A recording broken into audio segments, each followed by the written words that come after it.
Welcome to the deep dive. Today we're taking a shortcut straight into a very specific and I think fascinating corner of botanical science. And commercial development, too. Exactly. We're going high into the Himalayas, specifically North Kashmir, to really unpack the findings of a single 2025 field documentation study. Okay, let's unpack this. Our source material centers on the wild and heritage roses growing in this one village, Rawathpora.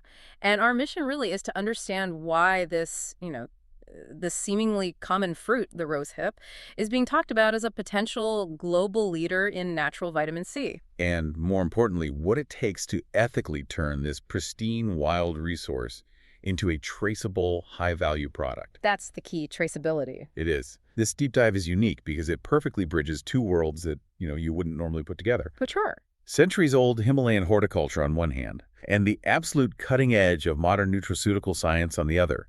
We're looking at the foundational data that proves the fruit of these specific wild roses has this just exceptional nutritional profile. So this is what validates the whole vision then. To create India's first region-branded rosehip value chain. That's the goal. So let's start where the magic happens, right? The geography. The sources place us in Rawathpora village, Kupwara. It sounds beautiful, but more importantly, it's high altitude. We're talking between 1,600 and 2,000 meters above sea level. Why is that altitude, that specific environment, so crucial? That is the essential insight. It's the first thing we have to grasp. What's fascinating here is how the harshness of the habitat actually defines the quality of the harvest. Okay. This region has a very specific cocktail of conditions. Cold winters, fertile soils, moderate rain. But at that altitude, the plants are just blasted with much higher levels of ultraviolet radiation. Okay. And the temperature swings are much greater. You're talking about environmental stress. Precisely. To protect themselves from all that UV exposure and oxidative stress, the rose plants are forced to produce higher concentrations of what we call secondary metabolites. It's like a defense mechanism. Exactly. Think of these compounds like vitamin C, all the various antioxidants, as the plant's own internal sunscreen. They become hyper-concentrated in the fruit because the environment demands it. That direct link between high-altitude stress and nutrient density is the scientific why behind the power of these rose hips. That immediately explains the quality then. And the study also seems to confirm the purity of it all. The expert team, and they had local surveyors with them. Right, Abdul-Jabbar Mir and Mohammed Sultan Mir. They noted that these rose stands just thrive naturally. There's no cultivation, no chemical intervention. So that organic purity tag is there right off the bat. It is, and it also confirms the mixed nature of the flora. We aren't just looking at a commercial monoculture here. The primary species is the Rosa damascena. The damask rose. The famous one, yeah. Light pink color, medium fragrance, been in Kashmir since the Mughal era. But it's not alone. It's intermingled with truly wild native species like Rosa webiana and Rosa canina. And why does that mix matter? Why not just focus on the damask rose? Well, that coexistence is vital. It strongly suggests what we call a hybrid-rich wild gene pool.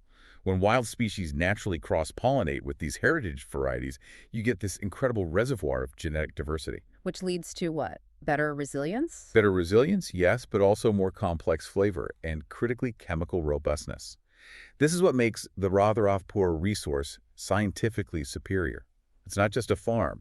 It's heritage horticulture, thriving right alongside a pure, resilient, wild ecology. And when the team surveyed the actual fruit, this was during the ripening period, right? September, October? That's right, September and October of 2025. Okay, so what did the physical characteristics tell them? They documented a small but extremely vibrant fruit.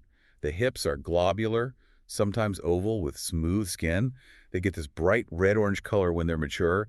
On average, they're only about 1.2 to 1.6 centimeters in diameter. So pretty small. It's a dense, compact fruit, which, again, it just speaks to that concentration of nutrients we were talking about. Okay, now we get to the core of this deep dive, the nutritional value. We know the environment forces this high potency.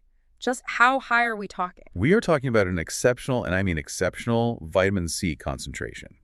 Based on data for these specific high-altitude species, the rose hips contain anywhere from 300 up to, 1,200 milligrams per 100 grams of fresh weight. Okay, let's put that number into context for everyone listening. What does that actually mean? It means it's approximately 8 to 10 times higher than the vitamin C you'd find in a standard orange. 8 to 10 times. Yes. This isn't just a healthy fruit. It's a natural vitamin C powerhouse. And that's a crucial finding for anyone in the nutraceutical space looking for, truly high-potency natural ascorbic acid.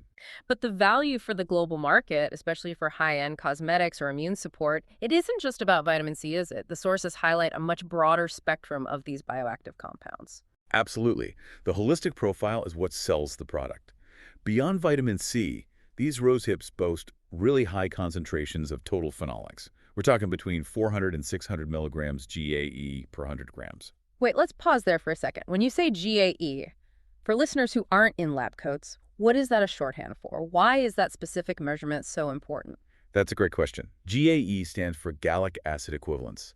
It's basically a standardized way to measure the total amount of phenolic compounds, the powerful antioxidants, in a plant sample. So it's a measure of antioxidant power. It's a measure of the total antioxidant power. Yeah. Phenolics are crucial because they scavenge free radicals. They offer cellular protection.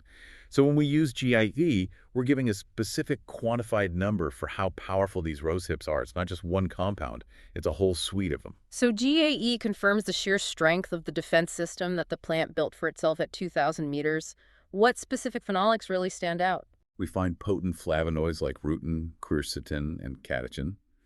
Rutin and quercetin are particularly interesting for the cosmetic industry because of their anti-inflammatory properties.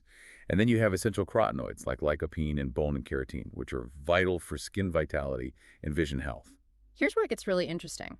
This density translates directly into market applications. It's not just a basic vitamin supplement, it's a high-value functional ingredient. Precisely. That richness means Mandy Hustle can target several high-demand areas: immunity tonics, premium herbal infusions, and especially high-end natural skincare. When you can deliver high natural vitamin C alongside these strong measured antioxidants, you have a complete product. Okay, shifting gears a bit. We've covered the what and the why of the potency. Let's look at the history. The study talks about the ethnobotanical roots of this plant in Kashmir. And that connection to local tradition is incredibly deep. Historically, in Kashmiri tradition, infusions and jams made from these very rose hips have been a functional food. They use it to relieve things like colds, sore throats, general fatigue. It's part of the local wellness toolkit. It's established knowledge. Absolutely.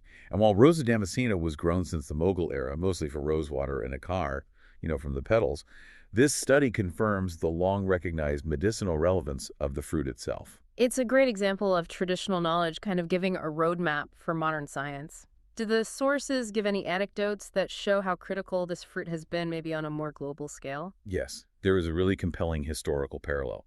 Think back to World War II. Okay. Essential citrus imports to the UK were heavily restricted. Blockades. So rose hips were actively promoted across the nation as the crucial, reliable domestic vitamin C source. That moment really cemented the rose hips' reputation as this indispensable high-potency resource for when global supply chains fail. And the 2025 study links that historical need to modern science, right? It's not just folklore. Absolutely. The research cites modern studies that link rosehip extracts with demonstrable health benefits, specifically things like reduced inflammation and improved joint mobility. So this scientific grounding is essential. It validates centuries of traditional use and opens the door for modern products. Okay, now that the science and history are clear, let's turn to the logistics. This whole documentation was the first step for Mandy Hustle's business venture. They're trying to turn this wild fruit into a global flagship ingredient. And if we connect this to the bigger picture, the vision is ambitious, but it's necessary to protect the resource. They're committed to leveraging the natural, untouched environment of Rawathpora, emphasizing purity from the bush to the final product. But that purity depends entirely on how they do it. The study details ethical wild harvesting. But I have to ask, Rawathpora is remote. This sounds great, but how do you ensure things like shade drying and manual grading at a commercial scale without wrecking the local infrastructure or, jeopardizing the quality before it even leaves the village? That is a critical challenge, and the study acknowledges it. Wild harvesting means dealing with seasonal changes and maintaining quality control. So their initial principles were very clear. Selective picking only from mature, regenerating bushes, with absolutely no root disturbance. Okay, but what about the logistics of the remote location? To mitigate that, the plan includes some crucial infrastructure. They're looking at setting up decentralized, cooperative collection centers near the stands, staffed by local people like the Mir brothers who already have that on-the-ground knowledge. So quality control starts immediately. Instantly. And they specifically mention plans for solar dehydration units close to the source. Ah, so placing the solar dehydration units locally, that must be the key to preserving the vitamin C. Precisely. Vitamin C is notoriously sensitive to heat and light. So shade drying and solar dehydration, they're necessary steps to stabilize the content right after picking. By setting up these structures and involving local communities with fair benefit sharing, they bridge that gap between traditional knowledge and modern agribusiness needs. So let's talk about the commercial scope. This highly standardized, traceable fruit is aimed at the global rosehip market. How big is that? The sources estimate it was worth around 420 million US dollars in 2024, and it's expanding fast. Herbal teas, nutraceutical blends, cosmetics. And it seems like Mandy Hustle is targeting the Indian market first. Yes, the domestic Indian consumer market is particularly promising. There's this rising demand for indigenous Himalayan botanicals. It's a perfect fit. They're also planning to use the whole raw material, not just make one supplement. What kind of products are in development? They have a clear, multifaceted portfolio planned. Things like herbal tea blends that combine the rosehip with other local powerhouses like sea buckthorn and amla. A sort of Himalayan super blend. You could say that. They're also developing a high-potency rosehip concentrate powder for immune support, vitamin C wellness syrups, and using all those antioxidants we talked about, cosmetic products that fuse both the rose petals and the rosehip extract. They're aiming to capture the entire spectrum. So what does this all mean? We've traced the journey of the Rawathpora rosehip from, well, a wild, forgotten fruit in a pristine valley to a scientifically validated, incredibly high-value ingredient. The 2025 study really is the critical first step toward developing India's first region-branded rosehip value chain. And the significance goes beyond just the economics. The documentation is a successful effort to profile and preserve heritage horticulture and the wild ecology of the region. It's an example of advancing a market while engaging with farmers to do it responsibly. But there's a tension there, isn't there? There is. The underlying resource, that precious, hybrid-rich, wild gene pool, it's finite. Since this study relies entirely on ethical wild harvesting, this brings up an important question for you, the listener, to think about. As the global market expands and demand for this high-potency ingredient grows, how can a company ensure that achieving commercial scale doesn't ultimately disrupt or diminish the very unique Himalayan ecology that makes this rosehip so valuable in the first place? It's the ultimate tightrope walk between commerce and conservation.